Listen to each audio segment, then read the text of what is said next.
1. Di sini saya sebagai moderator kelompok 2 ingin menjelaskan tentang dinamika persatuan dan kesatuan dalam konteks Negara Kesatuan Republik Indonesia, yang selanjutnya akan dibacakan oleh Ajeng Trilintang. Saya akan menjelaskan tentang konsep negara kesatuan unitarisme.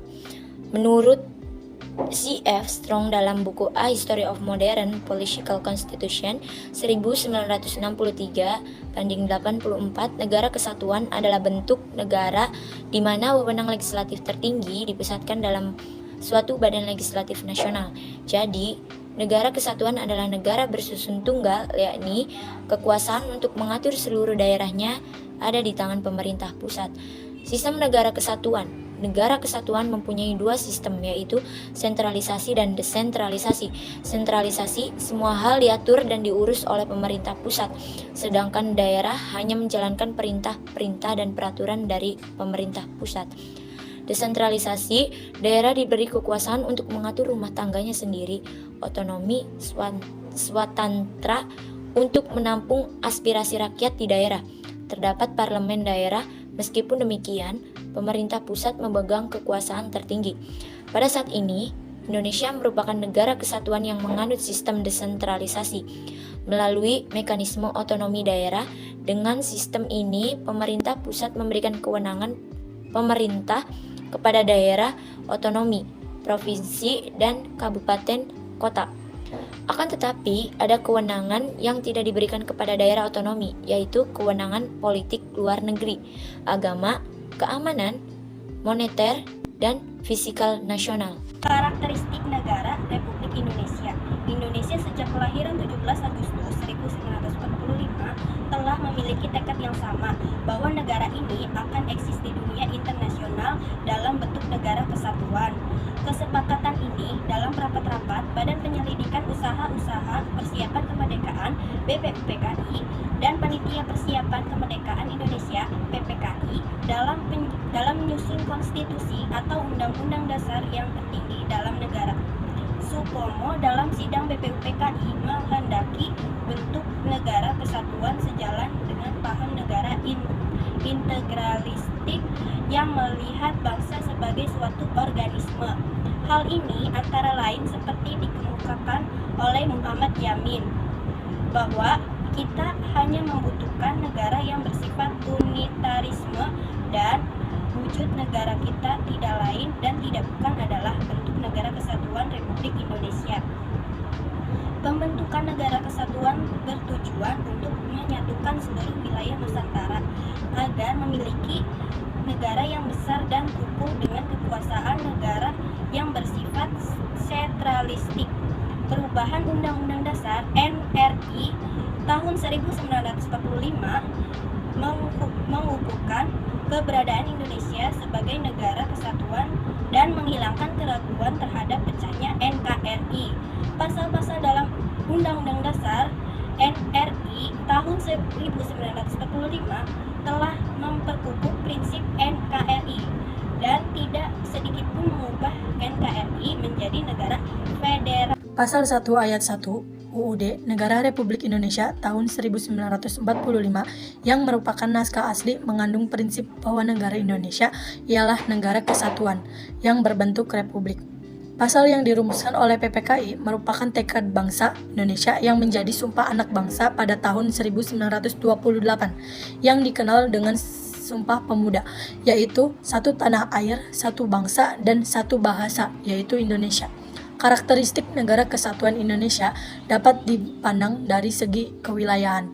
Pasal 25A UUD Negara Republik Indonesia tahun 1945 menentukan bahwa negara kesatuan Republik Indonesia adalah sebuah negara kepulauan yang berciri Nusantara dan wilayah yang batas-batas dan haknya ditetapkan oleh undang-undang. Persatuan dan kesatuan bangsa pada masa revolusi kemerdekaan 18 Agustus 1945 sampai 27 Desember 1949. Pada periode ini, bentuk negara Republik Indonesia adalah kesatuan yang mana pemerintahnya adalah republik dan presiden berkependudukan sebagai kepala pemerintah sekaligus kepala negara. Dan sistem yang digunakan adalah sistem presidensial. Dasar aturan yang digunakan adalah UUD 45. Namun, dalam prakteknya belum juga dapat dijalankan secara konsekuen. Hal ini dikarenakan Indonesia baru saja memproklamasikan kemerdekaannya dan kekuatan negara diinformasikan pada upaya yang berpemertahanan kemerdekaan Indonesia, dan di kenyataannya yang hanya dapat menjalankan UUD 45 adalah Presiden, Wakil Presiden, Menteri, dan Gubernur yang merupakan pemerintahan pusat. Adapun departemen yang terbentuk di Indonesia adalah 12 departemen. Namun provinsi yang dibentuk baru 8 wilayah yang Maluku, yaitu Maluku, Jawa Barat, Jawa Tengah, Jawa Timur, Sumatera, Borneo, Sulawesi, dan Sunda Kecil. Pembentukan Kabinet Parlementer sebagai berikut. 1. Masa Kabinet Amir Syarifuddin I, 3 Juli sampai 11 November 1947. 2. Masa Kabinet Amir Syarifuddin II, 11 November 1947 sampai 29 Januari 1948. 3. Masa Kabinet Hatta I, 29 Januari 1948 sampai 4 Agustus 1949. 4. Masa Kabinet Hatta II, 4 Agustus 1949 sampai 20 Desember 1949. Negara Kesatuan Republik Indonesia berakhir dengan seiringnya hasil dari kesepakatan konferensi. Adanya perubahan yang terjadi akibat dari meja bundar yang telah mengubah negara Republik Indonesia menjadi negara yang serikat pada tanggal 27 Desember 1949. Gerakan separatisnya ialah 1. Pemberontakan Partai Komunis Madiun 1948.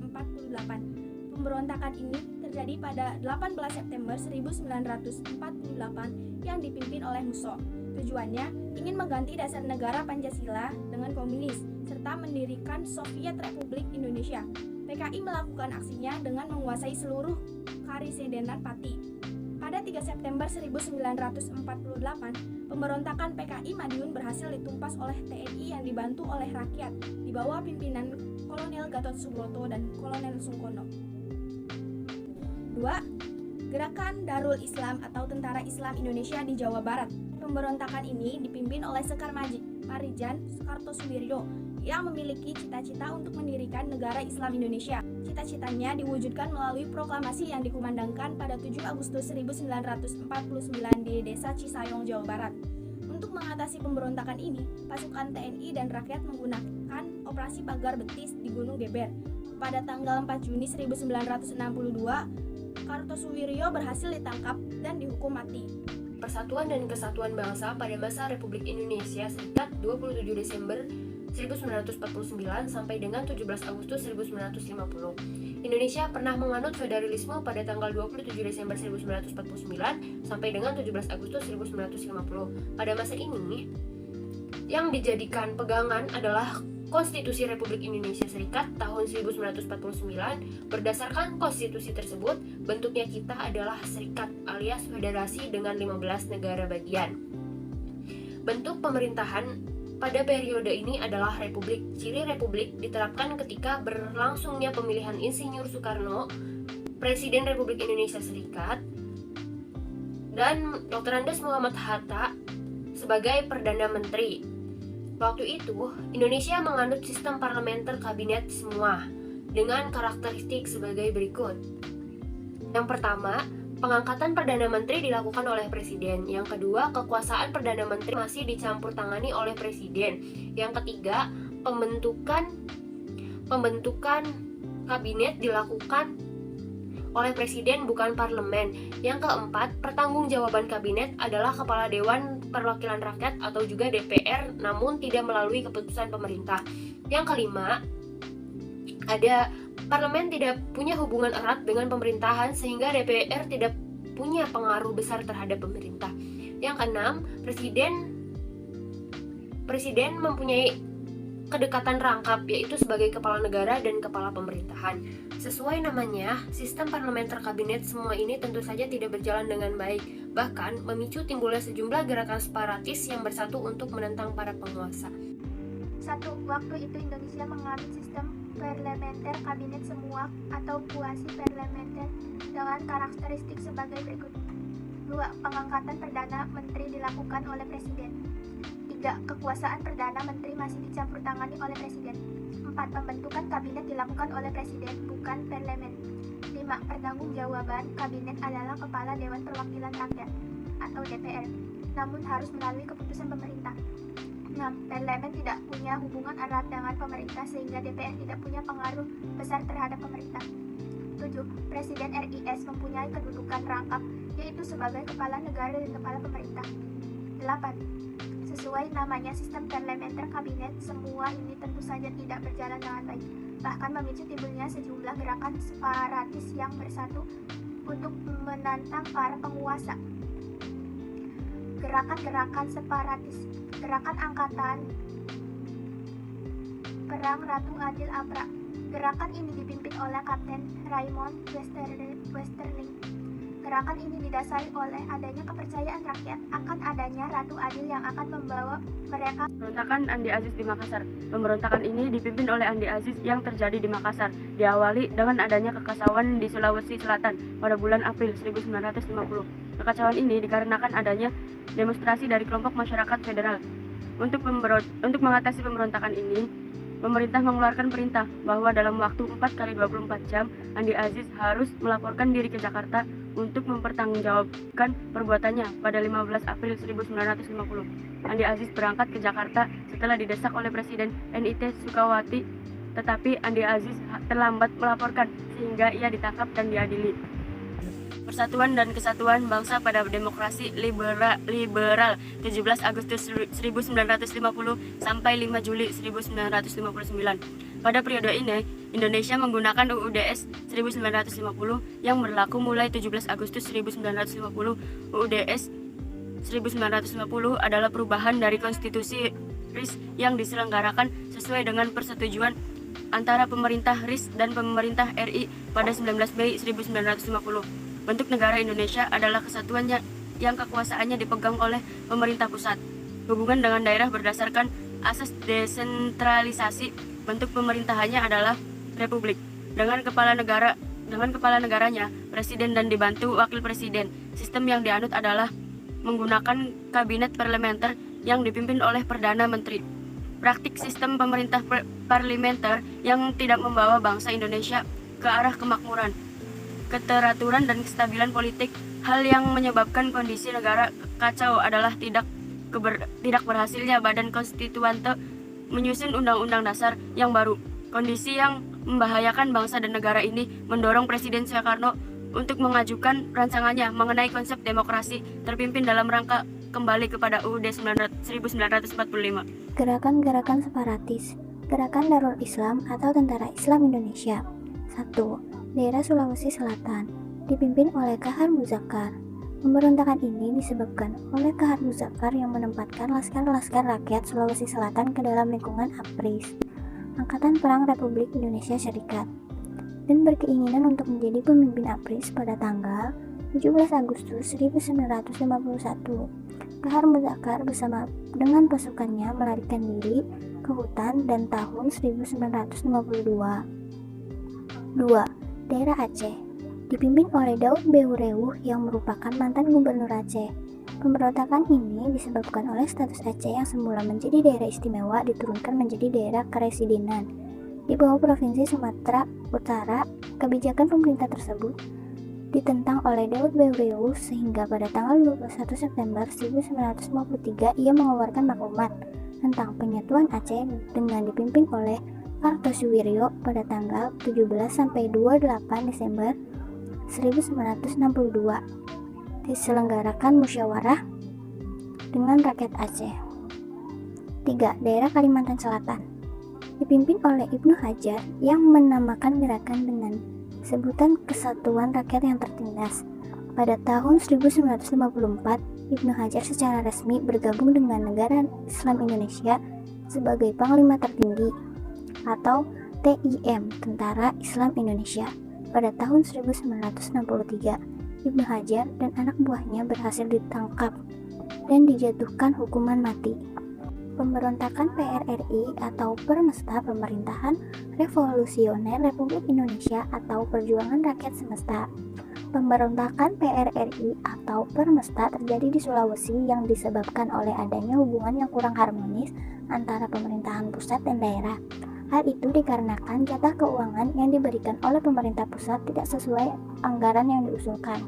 Hal tersebut menimbulkan dampak ketidakpercayaan terhadap pemerintah pusat. Dibentuknya gerakan dewan berikut. 1. Dewan Banteng di Sumatera Tengah dipimpin oleh Letkol Ahmad Hussein. 2. Dewan Gajah di Sumatera Utara dipimpin oleh Letkol M. Simbolon. 3. Dewan Garuda di Sumatera Selatan. 4. Dewan Lambung Mangkurat di Kalimantan Selatan.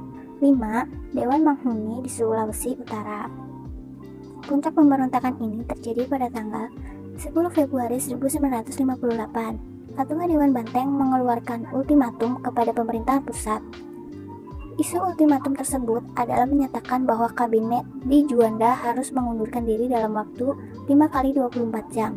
Pemerintah pusat bertindak tegas dengan cara memberhentikan secara tidak hormat Ahmad Hussein dan melakukan operasi militer pada tanggal 12 Februari 1958. Di bawah pimpinan KSAD A.H. Nasution membekukan Komando Daerah Militer Sumatera Tengah serta mengadakan operasi militer gabungan yang diberi nama Operasi 17 Agustus yang berhasil menghancurkan gerakan separatis.